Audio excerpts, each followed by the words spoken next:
आयरा की फैमिली वाले आयरा को एयरपोर्ट छोड़ने के लिए जा रहे होते हैं। इधर इश्तियाक कामयार को कॉल करता है और उसे बताता है, कामयार तुम मेरी ज़िंदगी में मेरे बहुत काम आए हो और आज मैं ना चाहते हुए तुम्हें ये बता रहा हूँ कि आयरा पाकिस्तान छोड़कर बाहर के कंट्री जा रही है। अगर तुम्हारे दिल में उसके लिए जज्बात हैं, तुम मोहब्बत करते हो उससे, तो उसे बाहर जाने के लिए रोक रहा। कामयार जब इश्तियाक के मुंह से आयरा के बाहर जाने की बात सुनता है तो वो एकदम हैरान ही रह जाता है। पास ही कामयार की दादो खड़ी होती है। वो कामयार से कहती है, कामयार क्या हुआ, क्या बात है? कामयार कहता है, दादो आयरा पाकिस्तान छोड़कर बाहर जा रही है। अगर वो पाकिस्तान से बाहर चलेगी तो मैं खुद को कभी माफ नहीं कर पाऊंगा। कामयार की दादो कहती है, हम ऐसे कैसे उसे जाने दे सकते हैं? तुम फौरी एयरपोर्ट के लिए गाड़ी निकालो। इधर कामयार बड़ी तेजी से अपनी दादो को लेकर आयरा को रोकने के लिए एयरपोर्ट चला जाता है और उधर दूसरी तरफ आयरा की फैमिली वाले आयरा को एयरपोर्ट छोड़कर घर वापस आ जाते हैं। आयरा बस अपनी फ्लाइट का इंतजार कर रही होती है। इधर डॉक्टर इरफान अपनी बीवी से ये कह रहा होता है कि आज उस लड़के की वजह से हमारी बेटी हमसे इतनी दूर जा रही है। अगर आयरा ने अपनी जिंदगी का फैसला अच्छे से किया होता तो आज वो हमारे बीच होती। फलक अपने बाबा को बता दिया कि कामयार एक अच्छा इंसान था, बस उसने आयरा की बात कुछ ज्यादा ही दिल पे लगा ली है, वरना वो इस काबिल था कि वो आयरा को खुश रख सके। फिर इश्तियाक सबको खबरदार करके कहता है, मैंने कामयार को बता दिया है कि आयरा पाकिस्तान छोड़कर यूएस जा रही है। घर के सभी अफराद इश्तियाक की तरफ हैरानगी से देखते हैं। फलक तो इश्तियाक से कहती है, इश्तियाक ये तुमने क्या किया? इश्तियाक इमोशनल होकर कहता है, आप सब ने शायद कामयार की आंखों में आयरा के लिए नफरत देखी होगी, मगर मैंने उसकी आंखों में आयरा के लिए बेहद प्यार देखा है और मैं जा रहा हूँ कामयार का साथ देने।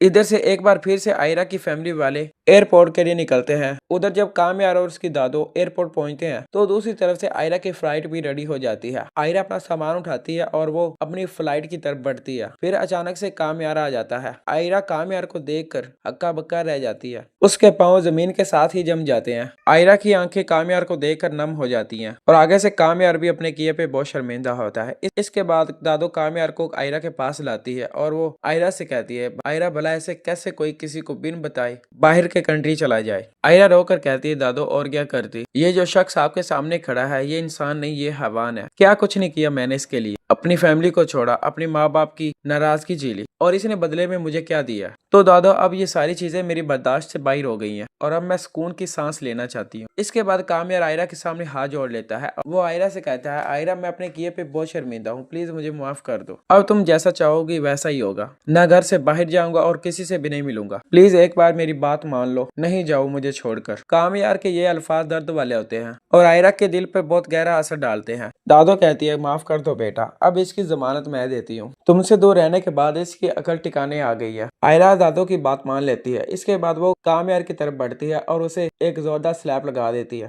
और उसे बड़े भरम से कहती है, आइंदा के बाद मुझे टोंट करने की कोशिश की या मेरे साथ बुरा बिहेव करने की कोशिश की तो मैं तुम्हारा कत्ल कर दूंगी। इसके बाद कामयार आयरा को लेकर अपने घर ला रहा होता है। सामने से आयरा के फैमिली वाले आ जाते हैं। वो कामयार और आयरा को एक साथ देखकर हक्का बक्का रह जाते हैं। कामयार इरफान साहब के पास आता है और उनके सामने हाथ जोड़कर अपने किए पे बहुत शर्मिंदा होता है। फिर कामयार इरफान साहब से कहता है, सर पहले तो कामयार आयरा के लिए चेंज हुआ था, अब ये कामयार आप सब के लिए चेंज होगा। आप जैसा चाहेंगे मैं वैसा बनूंगा, लेकिन आप प्लीज एक बार दिल बड़ा करके मुझे माफ कर दे। इरफान साहब आयरा की खुशी के लिए अपने घुटने टेक देते हैं और वो आयरा की खुशी में खुश हो जाते हैं।